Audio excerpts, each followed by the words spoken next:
The Filipino adverb or pang-abay, madalang means seldom in English. Madalang, madalang. Let us have the following example sentences using the word madalang. Madalang na madalang akong malate sa trabaho. It means I very seldom am late for work. Madalang means seldom. Madalang na madalang means very seldom. Ako is I, malate is to be late, and trabaho is work. Madalang na madalang akong malate sa trabaho. Madalang mo na siyang makikita sa palengke.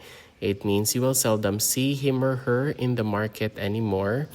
Madalang is seldom, siya is he or she, mo is you, and then kita means to see, and then a palengke is a market. So, madalang mo na siyang makita sa palengke. Madalang na lang magpadala ng liham ngayon. Sending letters is seldom done now.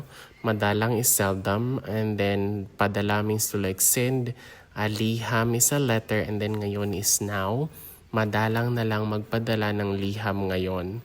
Sending letters is seldom done now. Madalang na lang magbiro ang aming guro. It means that our teacher seldom cracks a joke anymore. And then madalang na lang is seldom only. And then biro is a joke. And then amin is like our, and then a guro is a teacher. Madalang na lang magbiro ang aming guro. Once again, the Filipino word madalang means seldom in English. Madalang, madalang.